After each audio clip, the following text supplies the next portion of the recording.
Welcome, everybody. We were just talking about getting a nice light behind my computer so it erases all the wrinkles. So that is on that very cheerful, happy little note. I think a lot of people are doing that right at the moment, right? They're getting themselves the God, kit to look yeah, beautiful online. I'm quite lucky in terms of I have a window right in front of me, that's beautiful. Yeah, it sort of goes, it just it, smooths out it every is. wrinkle, which is Yeah, no, but nice. I don't think you have any wrinkles yet. We're not going to go into Oh, the age zone. trust me, there's a couple of wrinkles here and there, especially if I do this, Oh, there's a... yes. Oh, yeah. Okay. Okay. It was great to see how's your week been, everybody. Ines? Thank you. And on that same note, actually, the most difficult obstacle that we can encounter as beings is actually the calming of the mind and the opening of our own confidence. That is so, so difficult. And to do that, of course, what we're dealing with is the physical mind. That is the obstacle, the thinking mind. Our emotions, our faults, our fears, our prejudices, our doubts, all of these situations reside in addition to the difficulties and the problems we have in life. So we have a really nice little package to deal with. And those sort of difficulties and problems are part of our brain.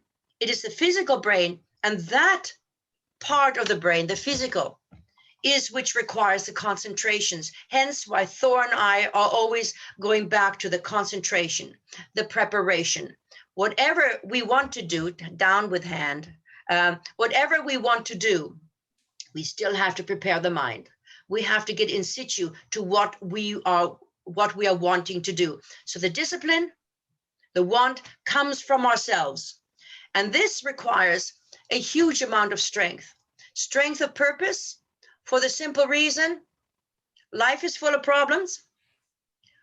Very often we can't see past those difficulties, how to solve them, how best to go around them. So that is the difficulty, to control the emotional self. So it also requires a lot of dedication. The dedication is to yourself, to your life, to your own sanity, to your future. And that dedication, of course, once we have brought the emotional self under control, calming that physical mind, then, of course, if that is calmed, I'm not talking about flying away in space. Let's say you're calming your mind right now, listening to this podcast. We become more aware of everything that is around us. And the reason we become more aware of everything that is around us is because through that exercise, we are opening the sixth sense very automatically. Once the sixth sense is opened, then very possibly, perhaps we are opening then the seventh sense. Now I'm going to ask you in a second, Thor, the seventh sense, don't get out your crystal ball just yet, or your tarot cards. We're not always talking about giving clairvoyance. The seventh sense also pertains to each of our own abilities to follow the instructions or the guidance that we are being given. And that doesn't necessarily pertain to any belief structure that you have. Whatever it is that you are aware, yeah, something is clicking within you. There's a light bulb moment, and you know what to do. Thor, when you meditate, or when you have others to meditate as well, do you find that the awareness, let us say you ask them, what have you seen? Where did you go? And even if the answer is no, I just relaxed. The question then is, how do you feel now after that relaxation? For that short period of time, what has shifted in their attitude? Because whatever their worries are, they haven't gone away. They're still there. But it's the shifting of the mind that is so very important, the emotional self, that we caught up the doubts. My God, what am I going to do? All of those things. So what happens with yourself when you do that?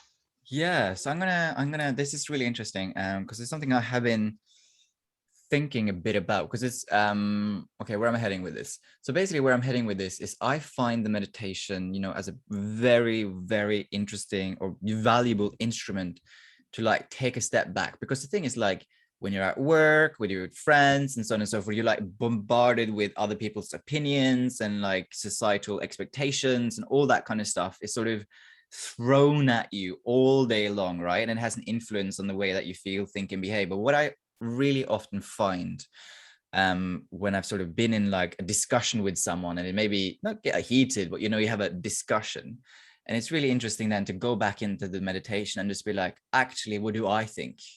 Like, what did I feel? Because then you can, in so many ways, you can shave away the opinion of the other, and then like sort of return more to your authentic self, you know, which I find the meditation do really well. Like, what is it that I feel and think about this subject, and so on and so forth. And I think that comes through because you obviously have to then first calm your mind, right?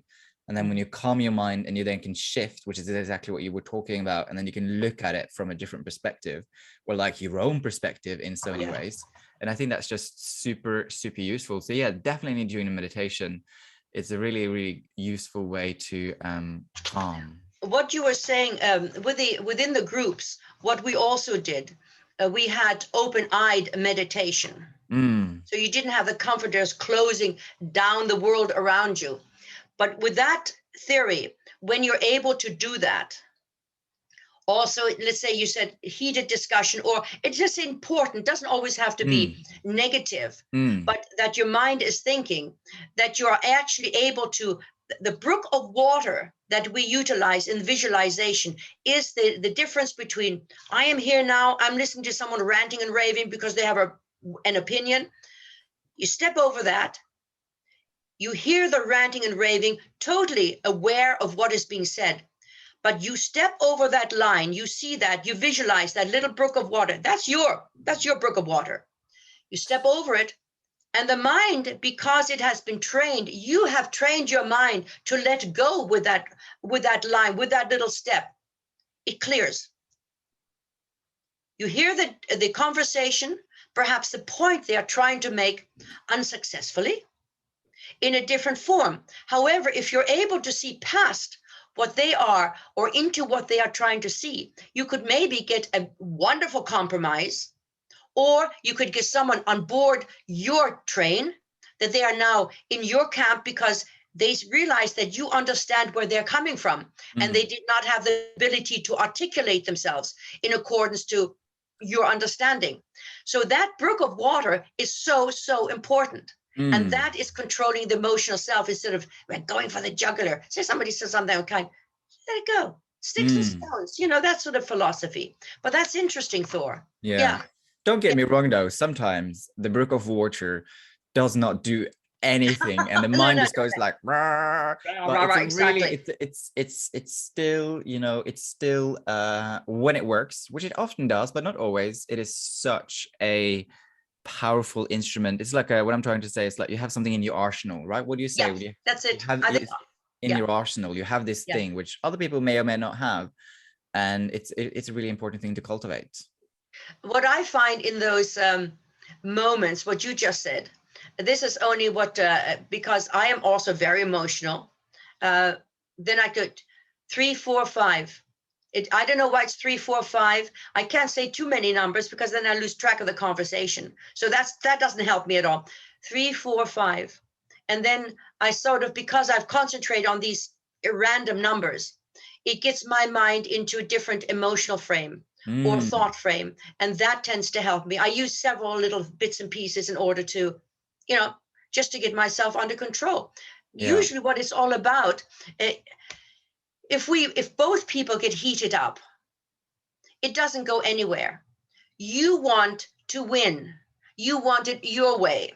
At least you want some constructive information or way out on how to achieve something.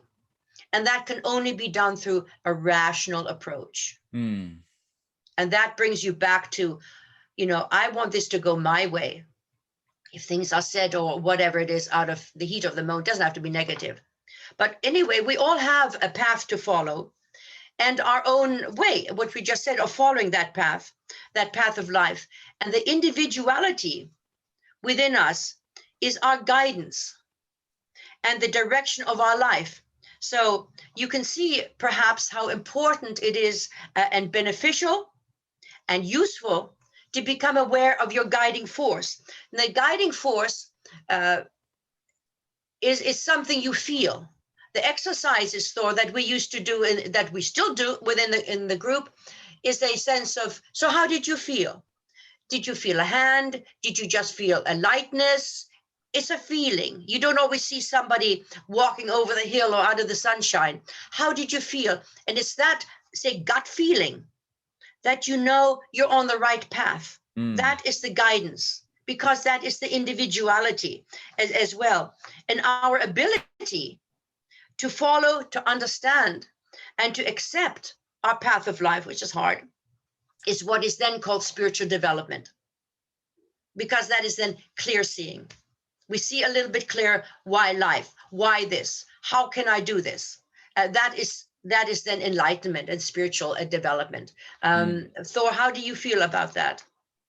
Yeah, it's a hard one to work on. And it, like you've said earlier, it takes a lot of dedication and commitment and showing up again and again and again. But I like that phrase of clear seeing, because I suppose a lot of people would imagine that clear seeing is about seeing the future, but it's actually more about seeing your life more as it is right now, and accepting that for what it is. And yeah, I mean, I don't always see clearly, but I think that definitely the meditation has helped me to do that much more than I would otherwise. Yes, that's right. The meditation also, I was just thinking, Thor, you do some really amazing gym work, don't you? And any form of exercise also, because you have to concentrate. Otherwise, either you're going to trip or you're going to do something. So that's also concentration. We're not just talking about lying down and counting sheep, or that's sleep, sorry. Anything like that. So it's very, very important, any form of concentration. But the spiritual development, and this is also the usage of words and understanding, brings forward the spiritual attributes, which we call gifts, the gifts within ourselves. And these gifts aren't always a matter of healing or, healing or clairvoyance or anything like that.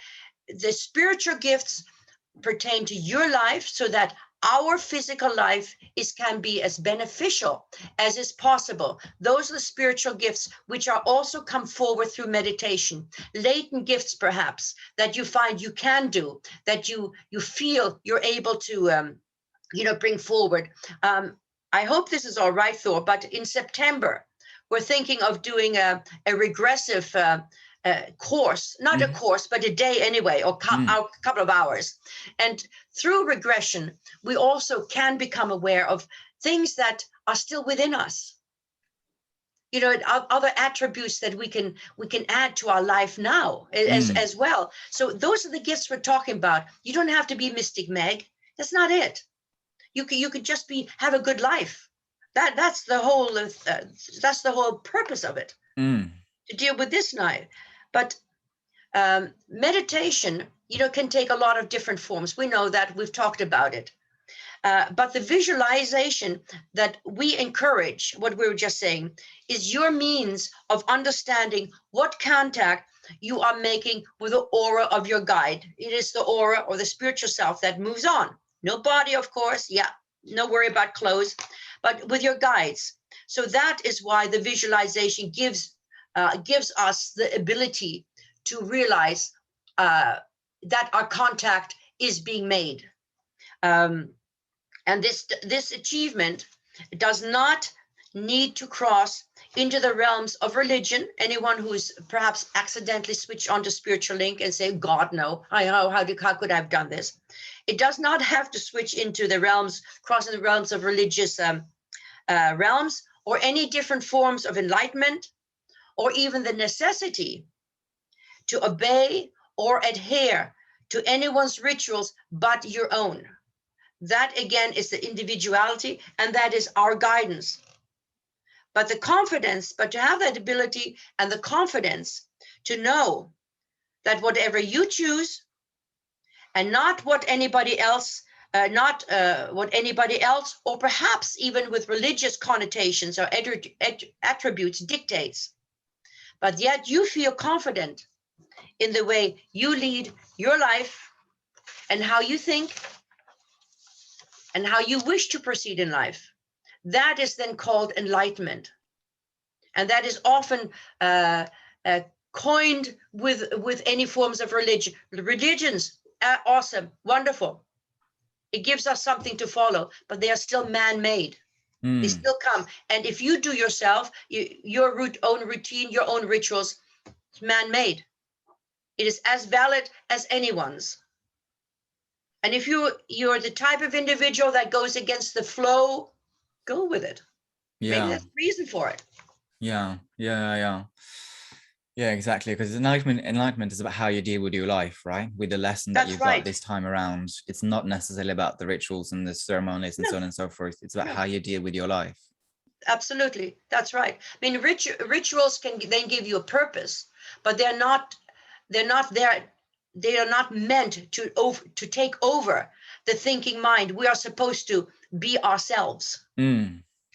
Your own individuality, and that's right. Yes. And that's your enlightenment.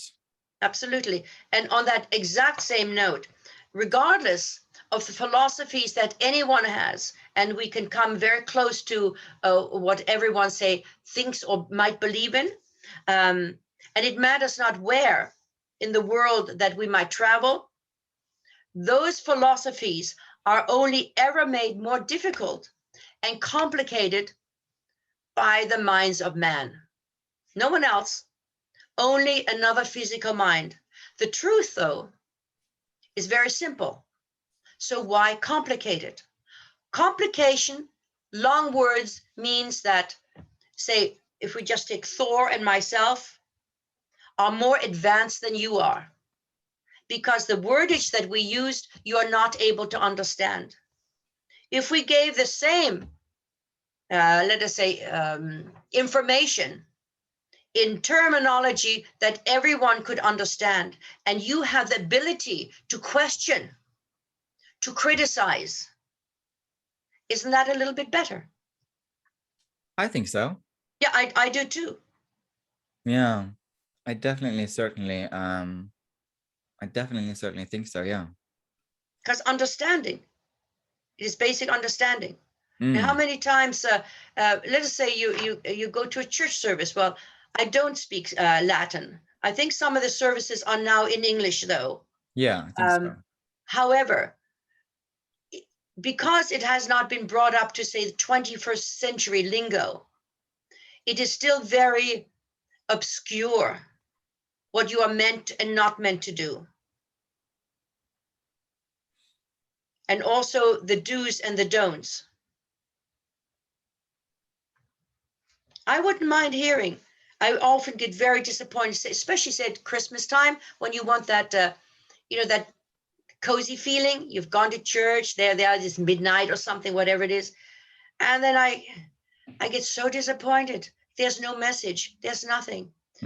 Someone's reading out a book. I'm reading from notes. I know it's hypocritical. But perhaps there's a little bit more thought given to what we're trying to do, to open up the mind, to calm the mind. So, Ines, what's the positive message of this week? Well, there's one teeny weeny little thing that I just like to add to that. Oh yeah, is that we need to practice what we preach. Yes. I'm not talking about Thor and myself. I'm talking about anybody who's just listening for half a second. The do-gooders, I'm this, I believe in this. No problem, great.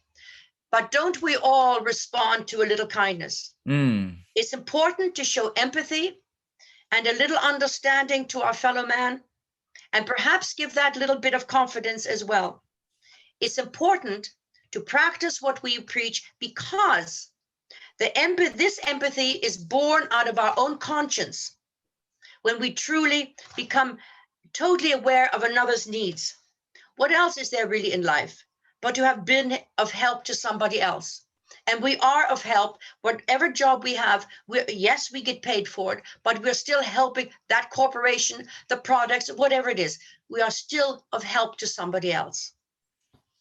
Yeah, there's a quote which you said, or a phrase you said a couple of years ago, which always struck me, and I can even remember where you said it, is lead by example. Yes. Exactly. Yes. Absolutely. Yeah. Always. Yes. But that feel good, it's a feel good factor, which is perhaps poorly expressed by doing something just a little bit kind, stepping back from somebody who knows what's going on in their life, just a little bit of empathy for that. It goes through you first. That kindness goes in your brain, goes through your whole body. It's beneficial. Yeah. But this little bit of this little phrase, again, if you can decipher this, Thor, is keep listening to the wind and talking to the stars. Keep listening to the winds and talking to the stars. One wind is okay. Don't have to say plural.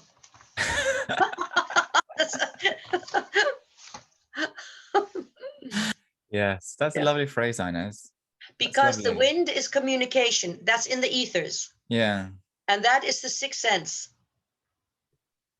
And wishing on the stars is just, it just feels good, but we're part of that universe at the moment. And there are many, many universes, many. Yeah. And we're part of a huge plan, which is nice, meaning, we're part of something. We are most certainly part of something. Thank you, Ines, for another week. And thank you to all of our glorious listeners. And if you have any questions, comments, or wants us to explore a topic, just let us know. Okay. And Charlotte, if you're listening, great to make contact. Great to make contact. Yeah, again. Yeah. All right. Speak to you next week, Ines. You bet. Take care. Bye-bye.